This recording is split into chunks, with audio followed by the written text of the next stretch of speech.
Okay, so let's start by revising what we have studied in the last class. तो हमने एक तरीका इजाद किया था कि अगर कोई कर्व की इक्वेशन है तो उसको अपन s इक्वल टू ज़ीरो समझ लेते हैं, है ना। कोई कोनिक कर्व है तो s is equal to zero है। अच्छा, कोई पॉइंट है अगर, तो लेट्स से तीन ही सिचुएशन हो सकती हैं, या तो कर्व पे पड़ जाए वो पॉइंट, या तो कर्व के बाहर पड़ जाए, या तो कर्व के अंदर पड़ जाए। ठीक है, तो हमने उस पॉइंट के इर्रिस्पेक्टिव ऑफ कि वो पॉइंट कहाँ पर है, उस पॉइंट के कोऑर्डिनेट इस एस में रख दिए, है ना। लेट्स से वो पॉइंट है एच कॉमा के, तो जो वैल्यू आई उसको S1 बोल दिया। ठीक है, और एस से कन्वर्ट करके टी का एक्सप्रेशन भी लिख लिया। तो ये तीनों टूल्स अगर अपने पास हो गए तो कुछ जनरल रिजल्ट हमें याद रखने हैं। पहला रिजल्ट कि अगर पॉइंट कर्व पर लाई कर रहा है, सो जो उस पॉइंट से गुजरने वाली पॉइंट से गुजरने वाली टेंजेंट है उसकी इक्वेशन होगी T is equal to zero. ठीक है, और अगर पॉइंट कर्व के बाहर है तो T equal to zero will represent the chord of contact. कि अगर पॉइंट बाहर है तो वो दो टेंजेंट्स बनाएगा, दो टेंजेंट्स कर्व को दो पॉइंट पर इंटरसेक्ट करेगी या टच करेगी, तो जो उस उन दोनों पॉइंट्स को जोड़ने वाली कॉर्ड ऑफ कॉन्टैक्ट है उसकी इक्वेशन मिलेगी टी इक्वल टू ज़ीरो से। और इन दोनों टेंजेंट्स की कलेक्टिव इक्वेशन कैसे मिलेगी, S1 is equal to T square. ठीक है, अच्छा अगर पॉइंट अंदर लाई कर जाए तो वहाँ से तो इनफाइनाइट कॉर्ड्स गुजर सकती हैं, तो ऐसी कॉर्ड जो उस पॉइंट पर बाइसेक्ट हो रही है उसकी इक्वेशन मिलेगी हमें T is equal to S1 से।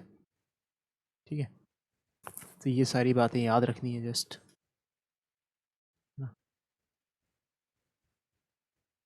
तो वो पॉइंट अगर सर्कल के केस में सेंटर ही हो जाए तो तब तो इनफाइनाइट कॉर्ड्स आ जाएंगी, तो ज़ीरो इक्वल टू ज़ीरो हो जाएगा, वहाँ से कुछ मैथमेटिकल कंक्लूजन नहीं निकलेगा।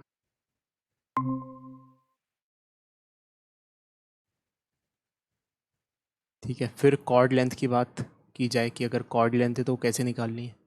तो लेट्स से इक्वेशन दो पॉइंट्स निकल के आ गए किसी तरीके से x1 y1 x2 y2 curve पे, और उसको जोड़ने वाली जो कॉर्ड है उसकी लेंथ बतानी है, यानी कि लेंथ ऑफ ए बी बतानी है।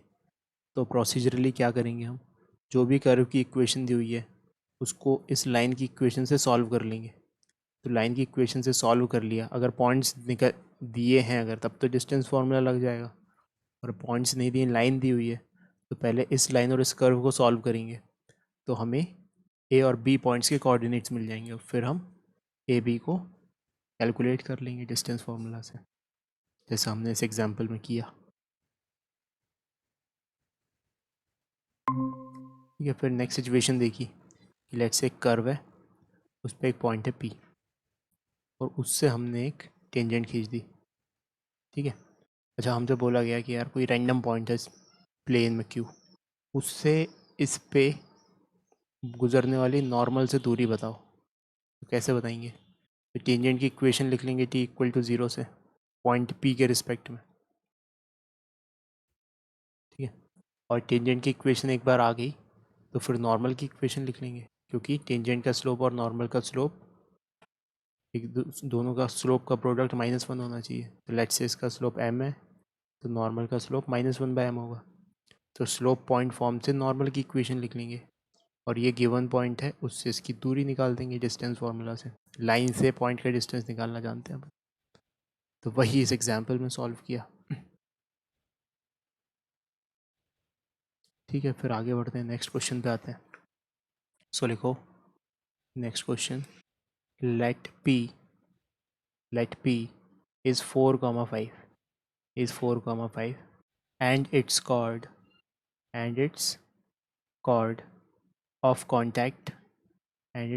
of contact with respect to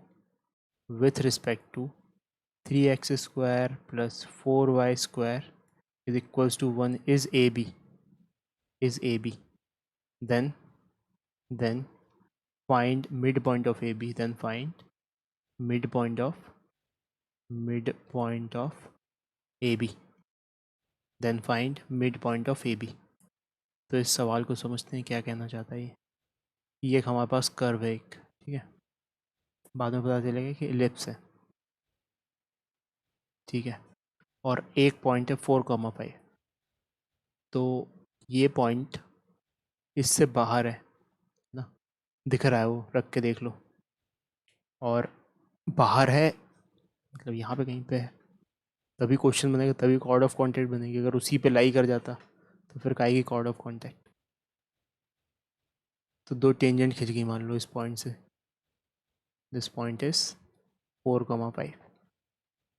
तो एक टेंजेंट ने कर्व को ए पॉइंट पर इंटरसेक्ट किया और दूसरी टेंजेंट ने कर्व को बी पॉइंट पर इंटरसेक्ट किया। तो इन दोनों को जो जोड़ दिया हमने तो उसको ए बी बोल रहे हैं। So this A B is the chord of contact. और बोला गया then find the mid point of A B, यानी कि ए बी का मिड पॉइंट बताओ। ठीक है, तो क्या कर सकते हैं इसमें, हमें पता है कि अगर ये पॉइंट पता हो हमें तो इसके सहारे से इक्वेशन क्या बनती है कॉर्ड ऑफ कॉन्टैक्ट की, अगर वो मिड बाइसेक्ट कर रही है तो वो बनती है T is equals to S one. ठीक है, लेकिन वो किसके रिस्पेक्ट में लिखना पड़ेगा ये इक्वेशन, ये लिखना पड़ेगा with respect to point M, point M के रिस्पेक्ट से लिखना पड़ेगा ये। ठीक है, पॉइंट एम के रिस्पेक्ट से लिखने जाएंगे अगर, तो लेट्स से एम के कोऑर्डिनेट्स हैं एच कॉमा के, तो लिख के देख लेते हैं जस्ट एक बार। Equation of the curve is given as 3x² + 4y² is equals to 1। So यहाँ से clearly S is coming out to be 3x² + 4y² - 1। ये एस बन के आ रहा है। तो S1 क्या बन के आएगा with respect to M, S1 बन के आएगा कि हमने x की जगह h रख दिया और y की जगह k रख दिया। तो 3h² + 4k² - 1, क्योंकि m के रिस्पेक्ट में लिख रहे हैं अभी ये। ठीक है, और t क्या होगा, t होगा यहाँ पे x की जगह x एक्सिस बनाएगा और x² की जगह x एक्सिस बनाएगा और y² की जगह y बनाएगा। सो this will B 3x(x1) + 4y(y1) - 1। तो जब इसको सॉल्व करेंगे हम तो x1 की जगह क्या रखना पड़ेगा, x1 की जगह m के रिस्पेक्ट में निकाल रहे हैं तो h, तो 3hx + 3ky - 1। अब इक्वेशन ऑफ क्या है इसकी, इसकी इक्वेशन कैसे लिखें, इसकी इक्वेशन लिखेंगे t is equals to S1 के सहारे से, तो जो कि लिख दी हमने। t क्या आया है ये वाली चीज़, तो 3hx + 3ky - 1 is equals to S1, S1 ये वाली चीज़ है। तो दिस इज 3h² + 4k²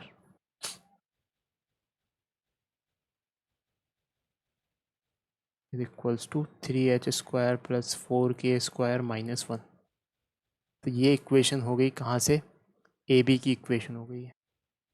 अच्छा, ए बी की इक्वेशन लिखने का दूसरा तरीका भी है। कौन सा तरीका है कि विथ रिस्पेक्ट टू अगर पॉइंट पी हम t = 0 लिखें, t = 0 with respect to point P, तो वो किसकी इक्वेशन देगा, वो कॉर्ड ऑफ कॉन्टैक्ट की इक्वेशन देगा। तो विथ रिस्पेक्ट टू पी लिखते हैं अब t1। तो t क्या है अपना, t है 3x(x1) + 4y(y1) - 1 is equals to 0। तो अब x1 क्या चिपकाना है यहाँ पे, x1 चिपकाना है 4, तो ये हुआ 12x + 5 4 = 20y - 1 is equals to 0। तो ये अगेन ए बी की इक्वेशन आ गई है, this is equation of A B. तो ये भी ए बी की इक्वेशन है, ये भी ए बी की इक्वेशन है। तो इसका मतलब कि अगर दोनों को कंपेयर कर लिया जाए तो हमें क्या मिल जाएगा, हमें एच और के की वैल्यू मिल जाएगी। So let's compare.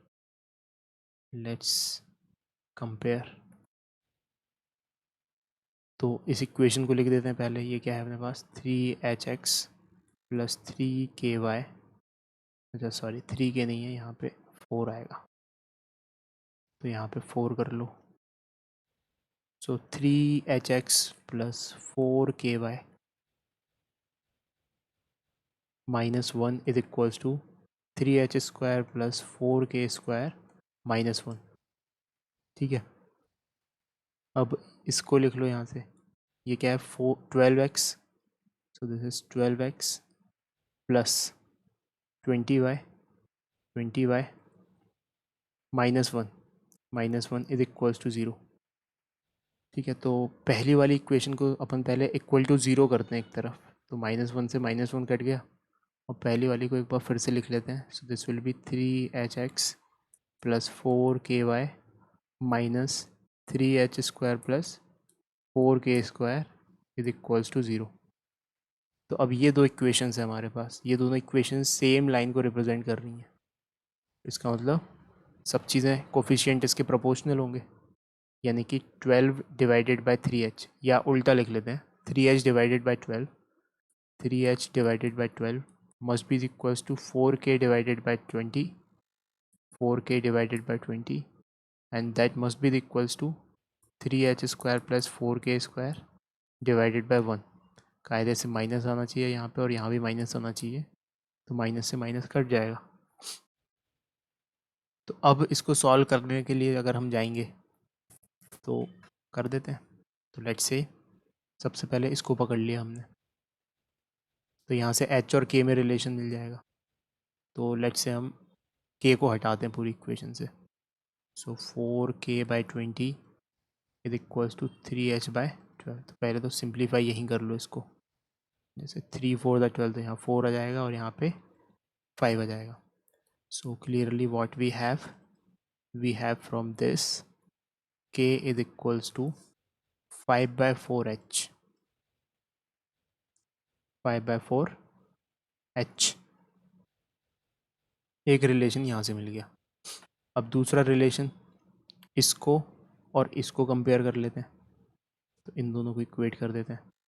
तो यहाँ से क्या आया, यहाँ से आया h/4 is equals to 3h² plus 4k²। k की जगह ये रख देंगे, यहाँ से आएगा 5/4h का होल स्क्वायर। k की जगह हमने 5/4h रख दिया। तो ये इक्वेशन दिख रही है क्वाड्रेटिक h में बनेगी, h की वैल्यू आ जाएगी यहाँ से। So h/4 is equals to 3h² plus 25h²/4। Solve किया अब अच्छे से, तो यहाँ से आया h is equals to 12h² plus 25h²। ठीक है, तो फिर सॉल्व किया इसको, 4 से 4 कट गया है ना। फॉलो करते जाओ, मैं तेज़ी से सॉल्व कर रहा हूँ। तो 37h² is equals to h। So 37h² 37h² minus h is equals to 0। ठीक है, तो यहाँ से h कॉमन आया और क्या बचा, 37h minus 1 is equals to 0। तो h की दो वैल्यूज़ निकल के आई यहाँ से, या तो h 0 है या तो h 37 1/37 है। ठीक है, और उसके करस्पॉन्डिंगली k भी आ जाएगा। सो k क्या होगा, k is nothing but 5/4 into h। तो h एक बार 0 रख दो, सो k या तो 0 आएगा या एक 1/37 के करस्पॉन्डिंग रख दो। So k is equal to 5/4 into 1/37। तो इसको सॉल्व करोगे तो आएगा ये 5/4 7 ज़ा 28, 4 × 12 13 14, तो 5/148। सो दो पॉसिबल आंसर आ रहे हैं अपने पास एच के क्या क्या, एक तो 0,0, एक तो 0,0, या एक 1/37, 5/128, 1/37, 5/128। ठीक है, तो कहने का क्या मतलब है, कहने का ये मतलब है कि पॉइंट P फिक्स्ड था, उससे हम तो दो ही टेंजेंट खींच सकती हैं, बात समझना, दो ही टेंजेंट खींच सकती हैं। तो क्लियरली ये A और B फिक्स्ड पॉइंट होंगे। अब दो फिक्स्ड पॉइंट है तो उनका मिड पॉइंट भी फिक्स्ड होगा। तो इसका मतलब ये हमको दो वैल्यूज़ क्यों आ रही हैं, कुछ गड़बड़ है। तो अपन सेटिस्फाई करा के देखते हैं किसी में भी। सो यहाँ पे सेटिस्फाई करा के देखते हैं h, k को। तो 0,0 देखो इसको सेटिस्फाई नहीं करेगा, क्योंकि -1 इक्वल टू 0 आ जाएगा, है ना। तो 0,0 इसको सेटिस्फाई नहीं कर रहा। ठीक है, और यहाँ पर रख के देखेंगे अगर, तो 0,0 और ये इसको तो सेटिस्फाई कर रहा है लेकिन इसको सेटिस्फाई नहीं कर रहा, लेकिन दोनों को साइमल्टेनियसली सेटिस्फाई करना चाहिए। तो 0,0 एक अननेसेसरी आंसर आ गया, तो ये हमारा फाइनल आंसर होगा। इसको चेक करके देख सकते हो उसमें रख के, नहीं तो सोच रहे होगे कि 0,0 को चेक किया, इसको चेक नहीं किया। तो ये बहुत ही दिख रहा है ना, एक आंसर तो होगा ही, अब दोनों तो नहीं है तो एक तो होगा। एक सेटिस्फाई नहीं कर रहा तो दूसरा कर ही रहा होगा, ऐसा मान लेते हैं।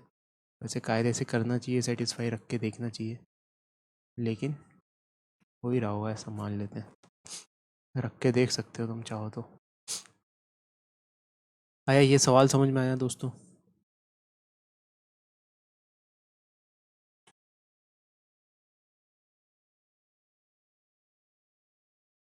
Yes sir.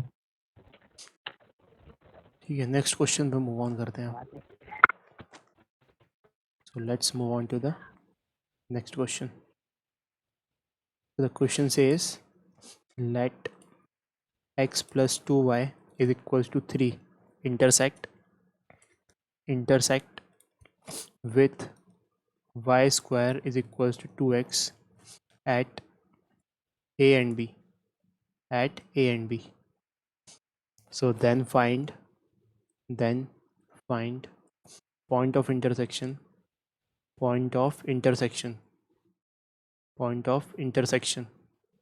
then find point of intersection of tangents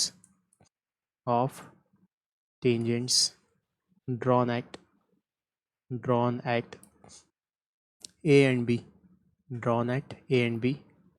to the parabola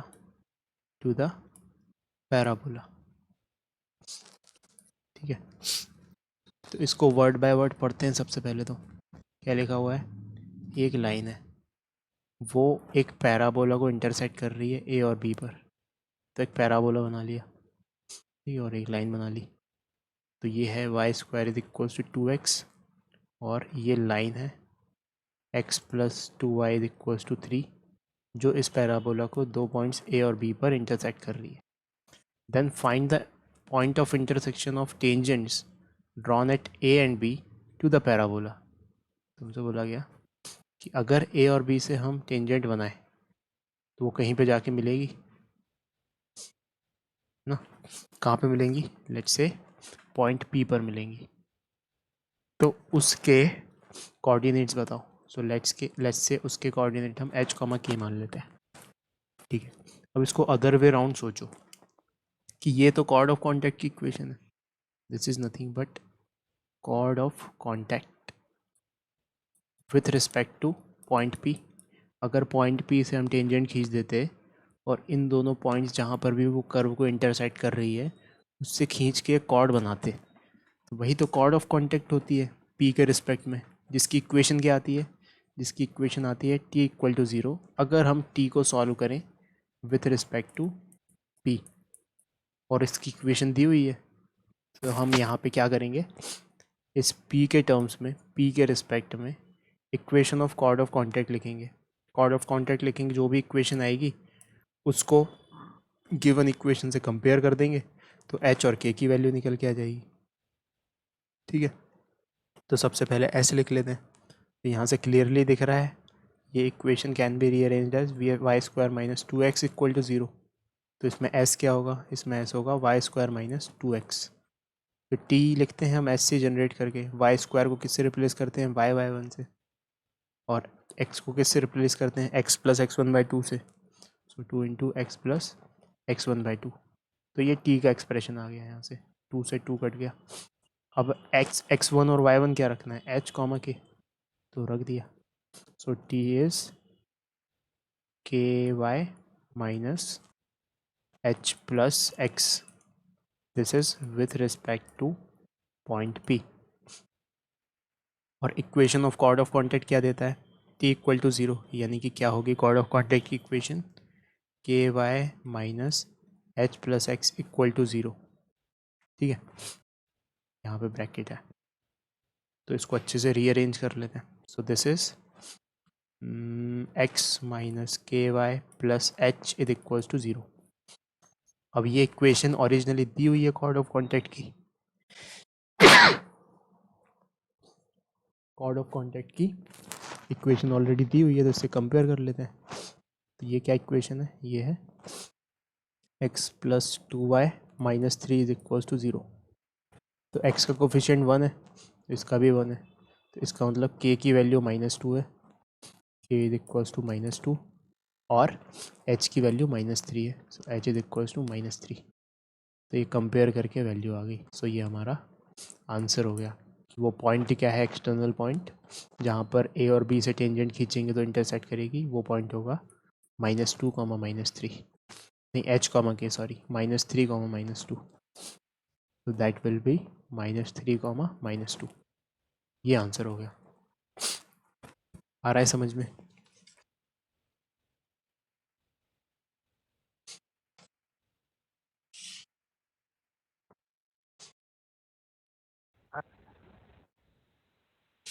ठीक है, फिर नेक्स्ट क्वेश्चन पे मूव ऑन करते हैं। हाँ सर।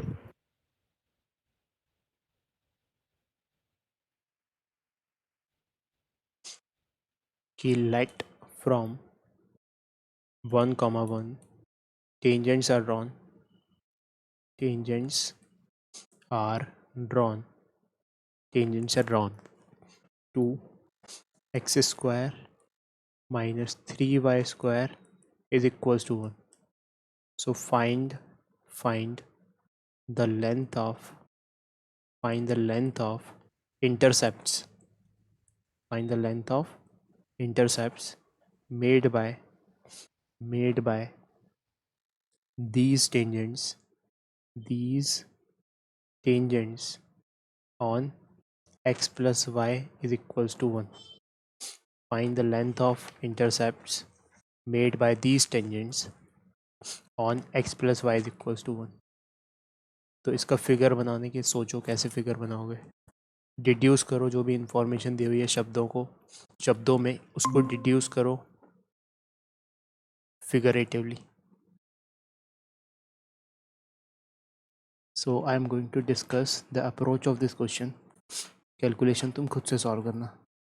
तो देखो क्या बोला गया है, let from 1, 1 tangents are drawn to this curve. तो ये कर्व बना दिया हमने, है ना।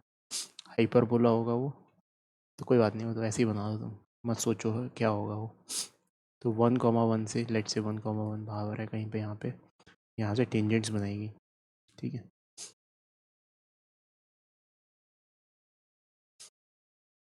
ठीक है, तो tangents are drawn to this, find the length of intersect made by these tangents. तो इस ये टेंजेंट यहाँ पे कहीं पे इंटरसेक्ट कर रही होंगी इसको, तो हमें ये नहीं चाहिए, है ना, कॉर्ड ऑफ कॉन्टैक्ट की लेंथ नहीं चाहिए हमें, तो कोई रैंडम लाइन दी हुई है उस पर इंटरसेप्ट चाहिए। तो लेट्स से वो जो लाइन है वो कुछ ऐसी होगी, यहाँ पे ये लाइन है x plus Y is equals to 1। तो इसको ये टेंजेंट, पहली टेंजेंट यहाँ इंटरसेक्ट कर रही है a, और दूसरी टेंजेंट यहाँ इंटरसेक्ट कर रही है b। तो we are in the need to find this length A B, है ना। ये ए और बी वो पॉइंट नहीं है जहाँ पे टेंजेंट बन रही है, टेंजेंट यहाँ पे टेंजेंट नहीं है, ये यहाँ पे नहीं है, यहाँ पे टेंजेंट है। आ रही है बात समझ में? तो हमें ये इंटरसेप्ट निकालना है। तो देखो हम इन दोनों की इक्वेशंस लिख सकते हैं। कैसे लिख सकते हैं? With respect to this point, let's say इसको p बोल देते हैं। T square is equals to SS1 से इन दोनों की इक्वेशन आ जाएगी, ठीक है, जहाँ पर t और S1 with respect to point p लिखाएगा, ठीक है। तो इन दोनों की इक्वेशंस आएंगी, t is equals to t square is equals to SS1 and this t and this S1 is with respect to this point। तो ये लिखो, ये इक्वेशन लिखो, फिर वहाँ से ये एक सेकेंड डिग्री इक्वेशन आएगी, सेकेंड डिग्री इक्वेशन। तो इंडिविजुअल इक्वेशंस मत निकालो, डायरेक्टली इस पेयर ऑफ स्ट्रेट लाइन की इक्वेशन को इसके साथ सेटिस्फाई करा दो, ठीक है। तो ये सेकेंड डिग्री जो इक्वेशन आएगी उसको सॉल्व करो, solve with this line, x plus Y is equals to 1। तो यहाँ से पॉइंट्स निकल के आएंगे ए एंड बी। ए और बी पॉइंट ऑफ इंटरसेक्शन है तो वो निकल के आ जाएंगे। उसके बाद क्या करो, ए और बी डिस्टेंस फार्मूला लगा के ए बी लेंथ निकाल दो, A be using distance formula. ठीक है, तो ये पूरा पाथ फॉलो करो, आंसर आना चाहिए तुम्हारा 3√5/5। ये आंसर आना चाहिए, ये ए बी की लेंथ होगी। तो ये पूरा प्रोसेस नोट करो, क्लास के जस्ट ख़त्म होने के बाद ये क्वेश्चन सॉल्व करना।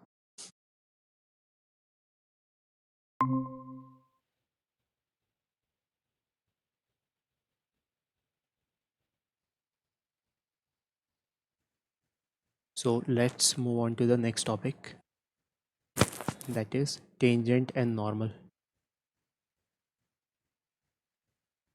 Tangent and normal. ठीक है, तो ये अपन विद सर्किल के लिए ही बात कर, अब सर्किल पे आ चुके हैं वापस।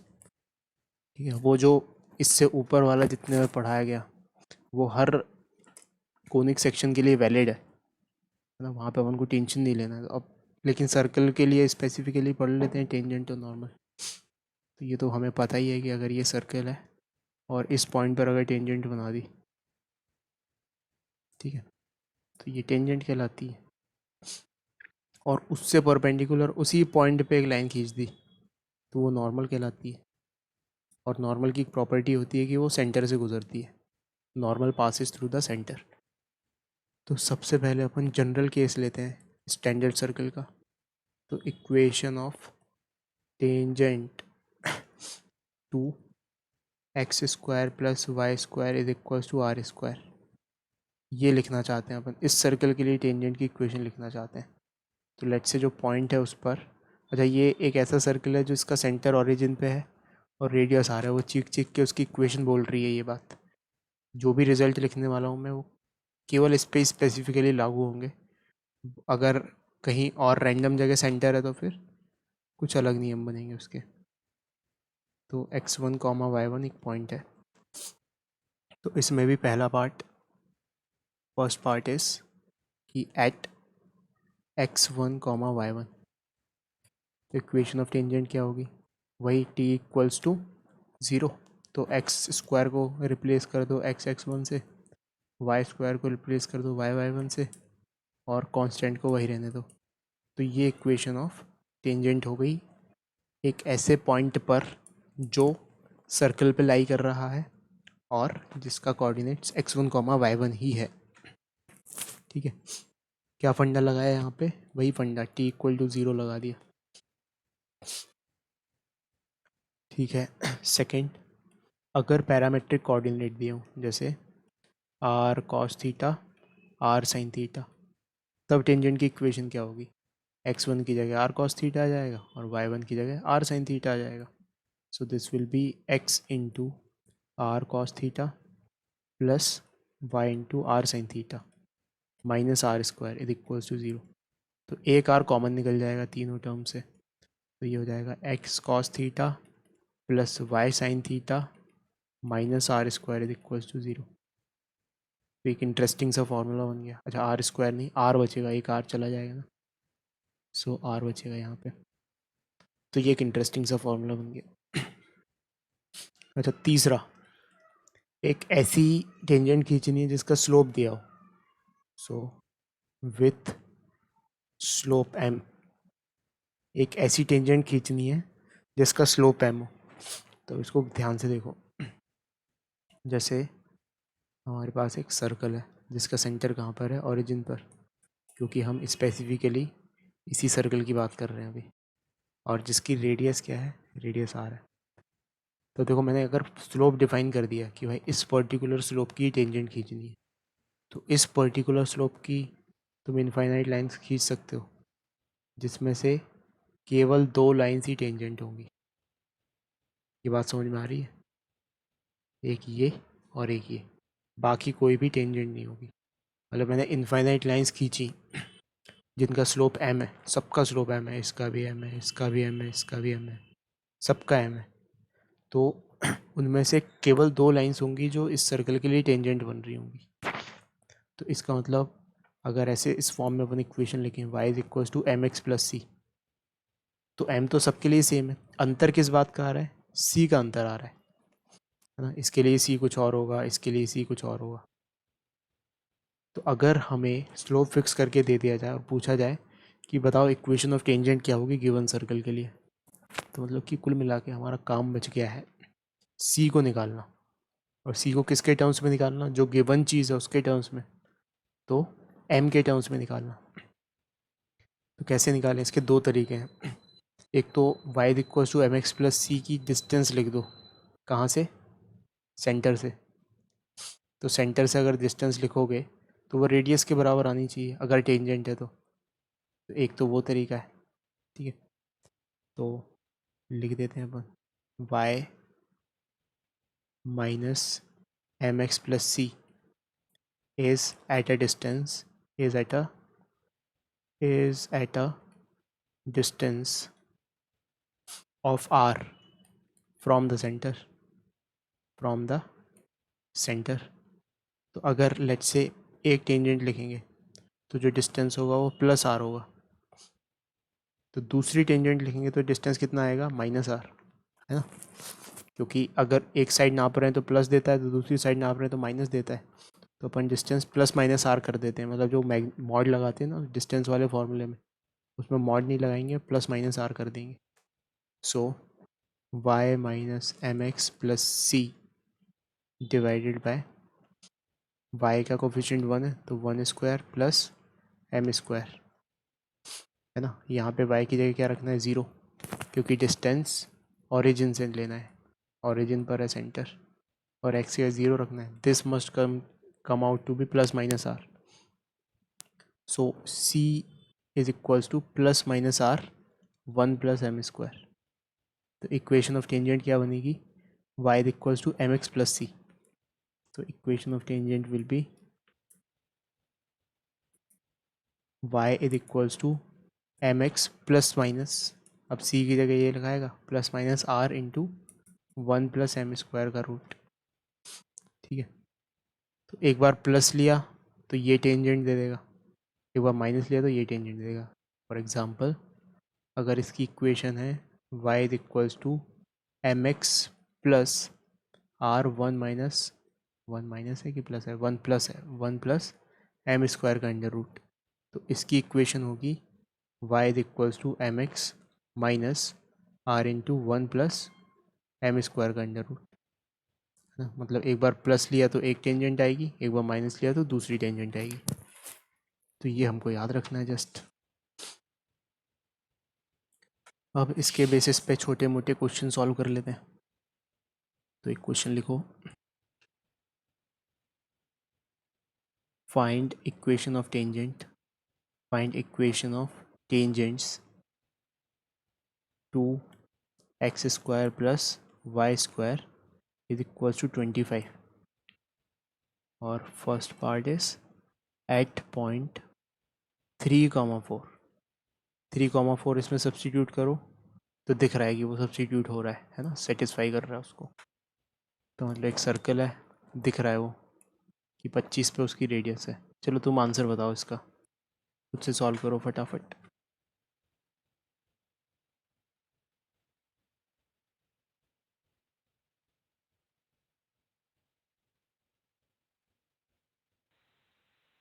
तो देखो क्या है, इक्वेशन ऑफ सर्कल गिवन है यहाँ पर, X square plus Y square is equal to 25, और उस पर एक पॉइंट है रैंडम, लेट्स से यहाँ पर 3,4।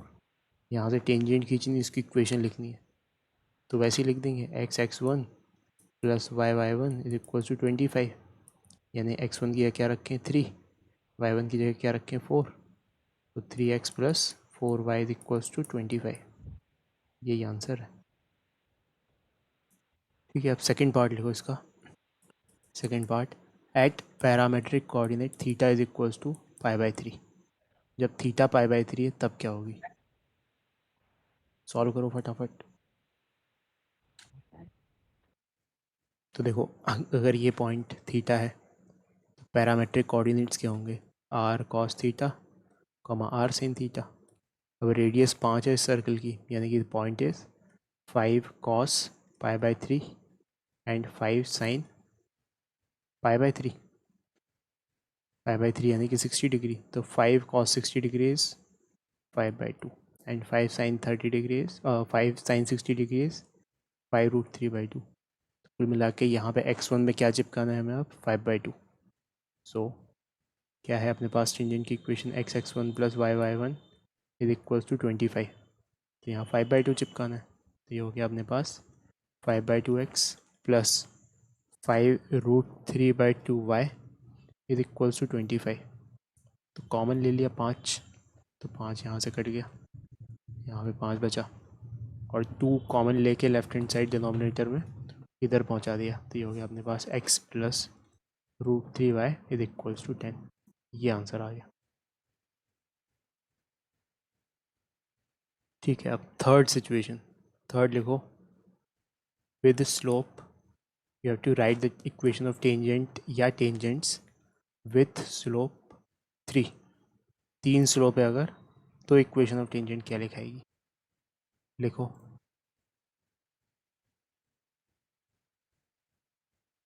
तो यहाँ पे क्या करना है, यहाँ पे करना है इक्वेशन ऑफ टेंजेंट क्या होती है जिसकी स्लोप एम हो, y is equals to mx plus minus r into 1 plus M square का अंडर रूट।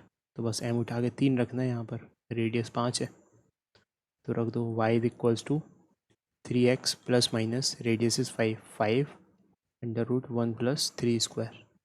ये आ गया अपने पास y is equals to 3x plus minus 5√10।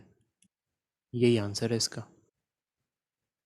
अच्छा, अब एक मैं तुम्हें पॉइंट एलेबरेट करके बताना चाहता हूँ कि ये जो हमने फार्मूला इजाद किया है ये केवल स्टैंडर्ड सर्कल के लिए है। स्टैंडर्ड यानी कि x² plus y² is equals to r²। लेकिन उसका ओरिजिन अगर शिफ्ट हो गया तो क्या अंतर आएगा, जैसे लेट से उसका सेंटर अल्फ़ा कॉमा बीटा पे पहुँच गया, तो इक्वेशन में अंतर क्या आएगा, x माइनस अल्फ़ा का whole square plus y minus beta का whole square is equals to r²। Radius उतनी ही है, तो ये इक्वेशन अकॉर्डिंगली मॉडिफाइड हो जाएगी। तो अगर इसके लिए हम इक्वेशन ऑफ टेंजेंट लिखेंगे तो क्या लिखेंगे, y माइनस बीटा, y की जगह y माइनस बीटा लिख दो is equals to m, x की जगह x माइनस अल्फ़ा लिख दो प्लस माइनस, ये एग्जैक्टली वैसे ही लिख रहे हैं, तो इसमें x और y का तो कॉलम ही नहीं है, तो r 1 प्लस m² का अंडर रूट। ठीक है, तो ये हम नोट करके लिख लेते हैं। सो लिखो इसमें नोट फर्स्ट पॉइंट कि y is equals to mx plus minus r 1 plus m² is valid only for standard circle that is x² plus y² is equals to r²। ठीक है, so if circle is x minus alpha का whole square plus y minus beta का whole square is equals to r², then equation of tangent with slope m will be given as y minus beta is equals to, मतलब कि इस structure में just y की जगह y minus beta रखना है और x की जगह x माइनस अल्फ़ा रखना है, बाकी सब कुछ सेम। सो m into x minus alpha plus minus r 1 plus m²। तो ये जनरल सर्कल के लिए इक्वेशन ऑफ टेंजेंट हो जाएगी जिसका स्लोप m है। ठीक है, ये पॉइंट याद रखना है हमें। इसके बाद सेकेंड नोट लिखो कि लेट से हमारे पास ये सर्कल है, ये कुछ रैंडम p बाहर पॉइंट p है और हमने टेंजेंट खींची और लेट से इसके सर्कुलर कोऑर्डिनेट θ1 पे जाके इंटरसेक्ट कर गया। लेट से ये पॉइंट A है जिसका पोलर कोऑर्डिनेट θ1 है, और ये पॉइंट B है जहाँ पर दूसरी टेंजेंट इसको टच कर रही है और उसका पोलर कोऑर्डिनेट θ2 है। ठीक है, ये स्टैंडर्ड सर्कल है जिसकी इक्वेशन है X square plus Y square is equals to R square. ये स्टैंडर्ड सर्कल है। इसमें लिखो point of intersection, point of intersection. अच्छा, डिस्क्राइब करते टाइम मैंने अदर वे राउंड बोला। सिचुएशन ऐसी है कि ये गिवन पॉइंट्स थे, एक पॉइंट था थीटा 1 और एक पॉइंट था थीटा 2। दोनों से हमने टेंजेंट्स खींची, तो पी पॉइंट्स के कोऑर्डिनेट्स क्या होंगे? ठीक है, तो पी पॉइंट्स के कोऑर्डिनेट लिखने जा रहा हूँ मैं यहाँ पे। तो इसमें लिखो point of intersection of tangents drawn to standard circle at theta 1 and theta 2 can be given as ऐसे दिया जाता है। ये कैसे निकालेंगे? वैसे थीटा 1 से इक्वेशन ऑफ टेंजेंट लिख देंगे, थीटा 2 से इक्वेशन ऑफ टेंजेंट लिख देंगे, दोनों के इंटरसेक्शन पॉइंट निकालेंगे तो पॉइंट पी आ जाएगा। तो वो थोड़ा सा सिमेट्रिक एक्सप्रेशन आता है, that is R cos theta 1 plus theta 2/2, ठीक है, divided by cos theta 1 minus theta 2/2। ये आया इसका एक्स कोऑर्डिनेट, और वाई कोऑर्डिनेट आता है R sine theta 1 plus theta 2/2 divided by cos theta 1 minus theta 2/2।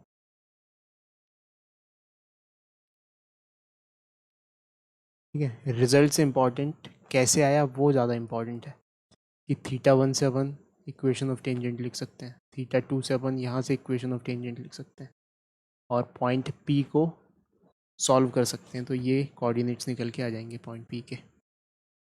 ठीक है, फिर आ जाते हैं अपन थर्ड पॉइंट पर। तो थर्ड पॉइंट लिखो equation of normal to the circle can be given by using 2 point form on C and P। ठीक है, as in circle each normal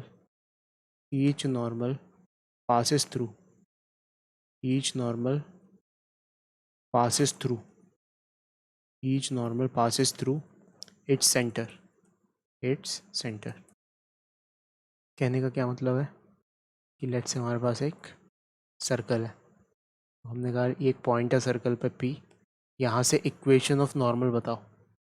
तो हम क्या करेंगे कि जो नॉर्मल है वो सेंटर से गुजरती है, तो P पॉइंट पता है और सर्कल का सेंटर पता है, तो सी पी की इक्वेशन आ जाएगी 2 पॉइंट फॉर्म से।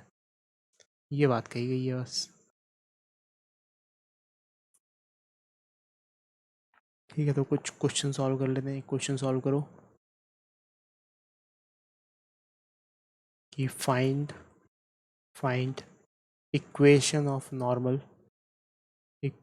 Normal to X square plus Y square minus 2x plus 8y minus 8 is equal to 0 at 4,0।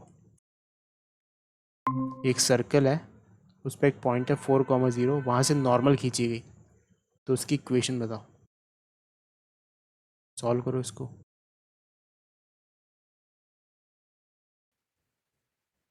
यहाँ पे क्या एक इक्वेशन दी हुई है सर्कल की, तो लेट्स से वो ये सर्कल है। ठीक है, क्लियरली हम उसका क्या आइडेंटिफाई कर सकते हैं? सेंटर। देखते ही बोल रहा है सेंटर इसका 1,4 है, 1,-4 है, तो 1,-4। अब 4,0 इस सर्कल पे लाई कर रहा है, लेट्स से यहाँ पे है 4,0, तो 4,0 से हमें नॉर्मल खींचनी है। तुम जानते हैं जो नॉर्मल खींचेगी वो 1,4 से पास करेगी, तो 2 पॉइंट मिल गया हमें। 2 पॉइंट से अब इक्वेशन लिख देंगे। So equation of this normal is y minus y1, इसको पकड़ लेते हैं। So y minus 0 is equals to slope कैसे लिखेंगे? 0 minus -4 that is 4 upon 4 minus 1 that is 3 into x minus x1। y इसको माना है y1, तो x1 ये होगा, तो x माइनस 4। तो सॉल्व कर दिया अब इसको। 3y is equals to 4x minus 16। Solve किया तो क्या आया अपने पास, 3y minus 4x plus 16 is equals to 0। ये आंसर हो गया। आ रही है बात समझ में?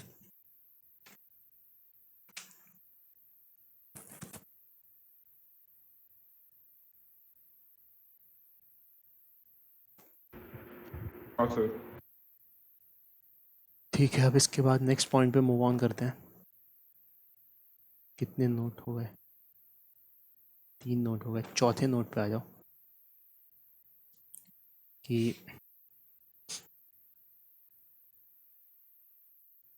लेट्स से सर एक सेकंड ऊपर करेंगे सर, थोड़ा सा 1 मिनट। लिखो। ठीक है, फोर्थ पॉइंट ये है कि लेट्स से हमारे पास एक सर्कल है और टेंजेंट की इक्वेशन गिवन है।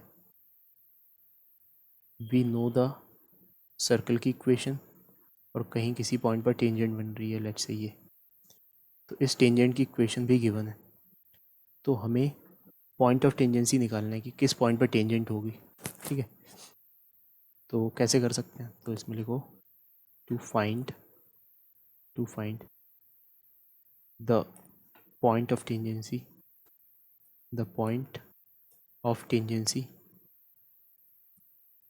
if the equation of circle and the tangent is given।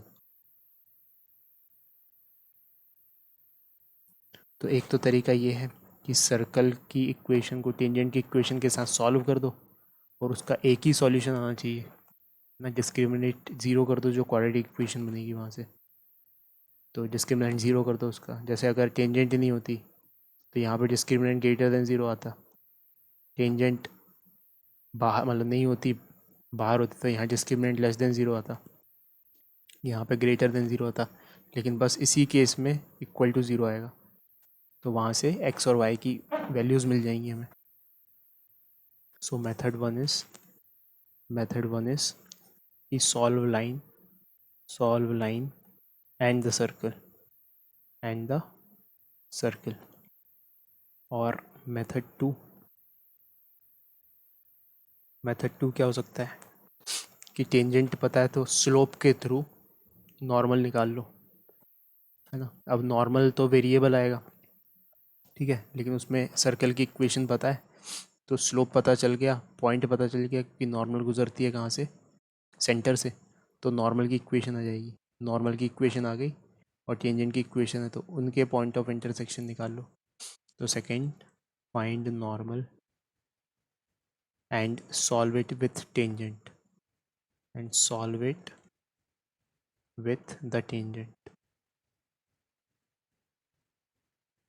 ठीक है। तीसरा तरीका भी है कि एक काम करो, हम जानते हैं स्ट्रेट लाइन में एक तरीका पढ़ा था कि अगर हमें इस पॉइंट से किसी भी लाइन पर फुट ऑफ परपेंडिकुलर निकालना है तो निकाल सकते हैं, है ना। We can get the foot of perpendicular. तो अगर सेंटर से टेंजेंट पे फुट ऑफ परपेंडिकुलर डाला जाए तो वो फुट ऑफ परपेंडिकुलर ही तो पॉइंट ऑफ इंटरसेक्शन होगा, ठीक है। So method 3 is like this कि find foot of perpendicular from center of circle to the tangent, ठीक है। तो ये 3 तरीके आजमा सकते हैं अपन। तो होपफुली ये तुम्हें समझ में आए होंगे। अब एक क्वेश्चन सॉल्व कर लेते हैं। सो एक क्वेश्चन लिखो कि find equation of tangent to X square plus Y square minus 4x plus 8y is equals to 0 with slope 3/4 and having positive y-intercept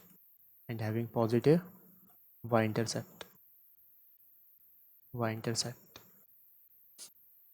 and having positive y-intercept. Also find the point of contact.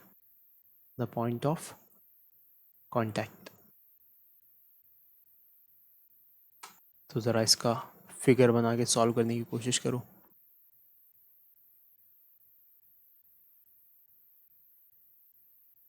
तो पढ़ते हैं word by word क्या लिखा हुआ है.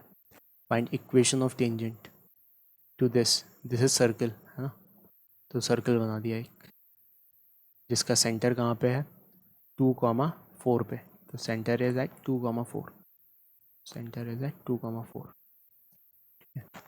और इससे tangent खींचनी है जिसका स्लोप 3/4 हो. सो लेट्स से ये टेंजेंट खींच दिया हमने, इसका स्लोप 3/4 है. ठीक है. और हमसे बोला गया कि बताओ इसकी इक्वेशन क्या है और ये पॉइंट ऑफ कांटेक्ट क्या है. तो हमने कहा ठीक है, क्या करें, इसकी इक्वेशन को मान लेते हैं y is equals to mx plus c, जिसमें m तो पता ही है हमें. So y is equals to 3/4 plus सी. तो बस c निकालना है. ठीक है. अब यहाँ से दूरी रेडियस के बराबर होगी, तो रेडियस कितनी है इसकी वो भी निकाल लेते हैं. g² प्लस f² माइनस सी का अंडर रूट, ये रेडियस होती है. तो g² is 4, f² is 16, c is 0. So this is nothing but root 20. Root 20 is 2√5. ठीक है. तो दो पॉसिबिलिटीज़ हो सकती हैं, या तो ये वाली टेंजेंट बने या तो ये वाली टेंजेंट बने, है ना. तो एक के लिए अगर दूरी 2√5 है तो अगले वाले के लिए दूरी -2√5 होगी. अच्छा, उसने कंडीशन दी है कि ऐसी टेंजेंट निकालो जिसका y इंटरसेप्ट पॉजिटिव हो. तो हम एक ही रिपोर्ट करेंगे जिसका y इंटरसेप्ट पॉजिटिव आएगा. तो सबसे पहले तो इसको रीअरेंज करके लिख लेते हैं. ये 3/4x होना चाहिए. तो this is 4y minus 3x minus 4c is equals to 0. ये इक्वेशन बन गई अपनी टेंजेंट की. अब इस लाइन से सेंटर की दूरी 2√5 या -2√5 होगी, तो वो लिख देते हैं कंडीशन. सो 4 इंटू 4, क्योंकि इसमें सब्सटीट्यूट करना पड़ेगा 2,4. So 4 into 4 minus 3 into 2 minus 4c upon 4² plus 3² का root that is 5 must be equals to या तो 2√5 या तो -2√5. तो ±2√5. ठीक है. तो जिसमें c की वैल्यू पॉजिटिव आएगी वो हमारा आंसर होगा, क्योंकि y equals to mx plus c में y इंटरसेप्ट c होता है. और सवाल के मुताबिक उसने बोला है ऐसी टेंजेंट बताओ जिसका y इंटरसेप्ट पॉजिटिव हो, मतलब c पॉजिटिव आएगा, वो हमारा आंसर होगा. ठीक है. तो 4 4 16 -6 -4c इज इक्वल्स टू ±10√5. ठीक है. तो 16 में से 6 गया तो ये आया अपने पास 10 minus 4c is equals to +-10√5. ठीक है. तो 4c को एक तरफ लेके आया, 4c इज इक्वल्स टू 10. अब ये प्लस माइनस है तो माइनस प्लस लिख दो उसको, -+10√5. तो 10 कॉमन निकल के आ गया और अपॉन में 4 आ गया, तो यहाँ c बचा. ब्रैकेट में क्या बचा 1 माइनस प्लस √5. तो अगर 1 माइनस √5 ले लिया तब तो c की वैल्यू नेगेटिव आ जाएगी. इसको कर देंगे डिस्कार्ड और इसको रख लेंगे.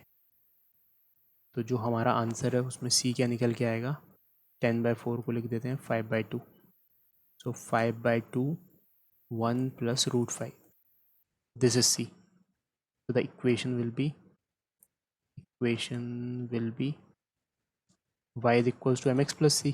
m कितना था 3/4x प्लस c कितना आ गया 5/2 1 प्लस √5. तो हमारे पास इक्वेशन आ गई टेंजेंट की. ये हमारा एक आंसर हो गया. अब दूसरा क्या बताना है हमें, दूसरा बताना है कि ये पॉइंट क्या होगा. ठीक है. तो एक तरीका तो ये है कि इक्वेशन ऑफ नॉर्मल निकाल के सॉल्व कर दो इसके साथ. ये दूसरा तरीका है, इसको सेटिस्फाई करा दो कर्व के साथ. तो कर्व के साथ सेटिस्फाई कराओगे तो क्वाड्रेटिक इक्वेशन जाएगी बहुत हाई फाई, तो जो ज़िंदगी में कष्ट होगा. तो ज़्यादा अच्छा तरीका लग रहा है कि नॉर्मल निकाल लो यहाँ से, नॉर्मल की इक्वेशन, और उससे सॉल्व करा के वैल्यू बता दो. So equation of normal will be y is equals to mx plus c. है ना। और m क्या होगा, अगर टेंजेंट का स्लोप 3/4 है तो नॉर्मल का स्लोप होगा -4/3x, मतलब -4/3 x प्लस कांस्टेंट, तो कुछ k लिख देते हैं उसको, है ना। अब k की वैल्यू फाइंड करनी पड़ेगी, कैसे, नॉर्मल किसको सेटिस्फाई करती है, सेंटर को, यानी कि 2,4 को सेटिस्फाई करेगी। तो ये उठा के रख दिया यहाँ पे 2,4, तो 4 is equals to -4/3 into 2 plus k। तो यहाँ से आया अपने पास 4 × 12 is equals to -8 plus 3k, so 20/3 is equals to k। ये k आ गया, that means equation of normal is y is equals to -4/3x plus 20/3। तो ये इक्वेशन ऑफ नॉर्मल आ गई। अब इसको इससे सॉल्व करेंगे तो x और y निकल के आ जाएंगे। सो कंपेयर कर देते हैं इसको, this must be equals to this. So लिखा फाइनली पेशेंस के साथ, टू गेट पॉइंट P, यानी पॉइंट ऑफ जहाँ पर टेंजेंसी है ना, point of tangency. So -4/3x plus 20/3 is equals to 3/4 x plus 5/2 1 plus √5। तो यहाँ से x की वैल्यू निकल के आएगी, तो इसको इधर ले आओ और इसको इधर फेंक दो। तो हमारे पास आया 20/3 minus 5/2 1 plus √5 is equals to x common यहाँ से आया 3/4 plus 4/3। So this comes out to be 20/3 minus 5/2 1 plus √5, और यहाँ x 9 प्लस 16 दैट इज 25/12। तो x की वैल्यू आ गई अब यहाँ से। और फर्दर सॉल्व कर दें इसको तो ये हो जाएगा अपने पास 40 minus 15 minus 15 √5/6 is equals to x, और 25 यहाँ आ जाएगा और 12 ऊपर पहुँच जाएगा। तो 12 से ये घटा तो यहाँ 2। अब इसको सॉल्व करेंगे तो 40 माइनस 15 इज़ 25, 25 आएगा यहाँ पे, है ना, मतलब इसकी जगह 25 लिख दो। 25 और 15 में से 5 कॉमन निकल जाएगा, तो यहाँ पे बचेगा 2 × 5, 5 माइनस 3 √5 डिवाइडेड बाई 25। तो इससे ये कट जाएगा, यहाँ 5 आ जाएगा। So finally this is x। So x is 2/5, 5 minus 3 √5, this is x। और y क्या होगा, y इसमें रख दो, -4/3x प्लस 20/3। तो y is equals to -4/3x plus 20/3। तो x उठा के यहाँ रख दो, तो यह -4/3 इंटू 2/5, 5 माइनस 3 √5 प्लस 20/3। तो इसको सॉल्व किया तो यह आया अपने पास -8/15, 5 माइनस 3 √5 प्लस 20/3। तो this is y। So x और y निकल के आ गया। सो this is the point of tangency.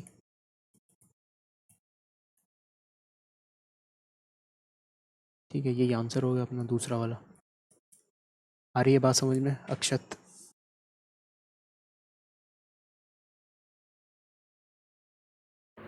हाँ सर।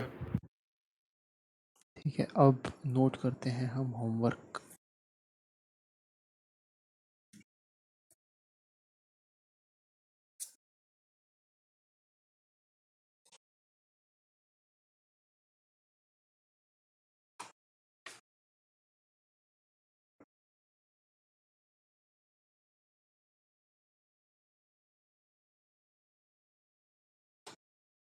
एक्सरसाइज पे पहुंचा दिया था मैंने।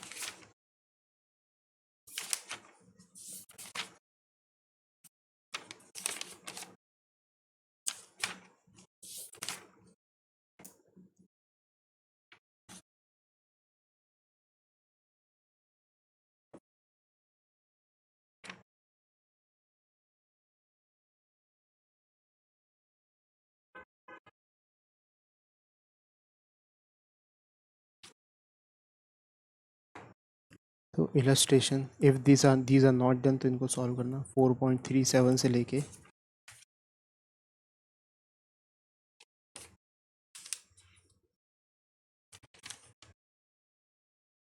4.52 तक। So these are 13, 14, 15, 16 questions. और इसके साथ साथ कॉन्सेप्ट एप्लीकेशन एक्सरसाइज 4.2 सॉल्व करना। इसमें 13 क्वेश्चंस हैं।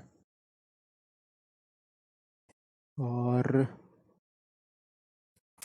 इसके बाद इलस्ट्रेशन 4.53 से लेके 4.60 तक करना। इसमें है 8 questions. And then concept application exercise 4.3, इसमें है 5 क्वेश्चंस। तो अगर पूरे नहीं किए, असाइनमेंट पहले भी मिल चुका है, अगर पूरे नहीं किए तो इनको कंप्लीट करना। ये एग्जैक्टली रिलेवेंट है जो अभी हमने पढ़ा। तो अब ये बहुत ही तेज़ स्पीड से बनेंगे। सो टोटल हाँ क्वेश्चंस सर। कितने हुए? टोटल क्वेश्चंस हुए 9, 29, 34, 44। तो ये 2.5 घंटे का काम है। तो डिस्ट्रीब्यूट कर लेना कैसे कैसे करने, लेकिन करना ज़रूर इन्हें। तो सर्कल में एकदम हाँ परफेक्शन आ जाएगा। ठीक है, मिलते हैं फिर नेक्स्ट क्लास में। Bye bye sir.